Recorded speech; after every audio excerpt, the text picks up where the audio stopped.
sampaikan sejuta salam. Saya tidak sangka kau bisa lulus. Nah, kita ini orang slow, ya kan? Kau bisa membanggakan orang tua. Di bintangnya, ayah dengarlah betapa sesungguhnya ku mencintaimu. Kan ku buktikan ku mampu penuhi maumu.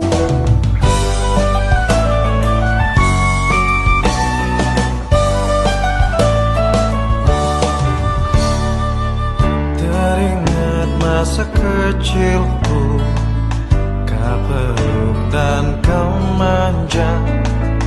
Indahnya saat itu buatku melambung di sisimu. Terngiang hangat nafas segar harum tubuhmu. Kau tuturkan segala Saya tidak sangka mimpi kau bisa lulus. Nah, kita ini orang slow, ya kan?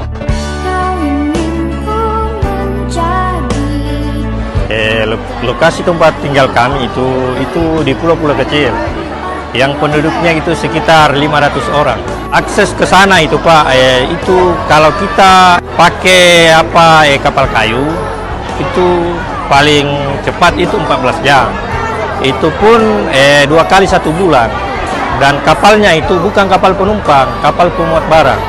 Saya itu berangkat itu jauh-jauh hari, itu sudah 2 bulan lebih saya berangkatnya dari pulau Pak, karena kan akses itu. Selama tes saya punya anak, saya ikuti terus selama 2 bulan. Di mana dia pergi tes, saya selalu ikut untuk menyupport dia. Mudah-mudahan cita-citanya bisa terlaksana dan bisa lulus untuk menjadi anggota Polri. Saya kasih semangat sama dia, saya bilang, kau harus buktikan bahwa orang pulau memang bisa juga.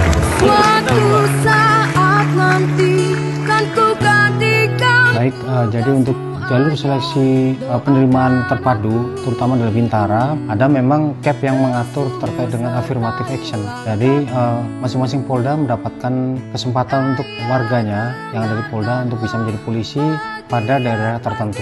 Kalau di Polda Sulsel ini, Pak Kapolda memberikan affirmative action pada daerah terluar, yaitu pulau-pulau dan ada beberapa daerah khusus. Salah satunya adalah Pulau Pasitalu, dekat dengan NTT. Itu sangat jauh, malah justru banyak orang belanja di daerah wilayah NTT. Sehingga affirmative action ini bisa memberikan kesempatan dan keadilan kepada masyarakat ingin menjadi anggota Polri dengan fasilitas yang terbatas. Sehingga Pak Kapolda secara khusus memberikan perhatian kepada hal ini, dan beliau juga berkunjung ke Pulau Selayar untuk menyempatkan melakukan sosialisasi kepada masyarakat di sana, masyarakat pulau terluar, untuk bisa mewujudkan cita-citanya bergabung menjadi anggota Polri.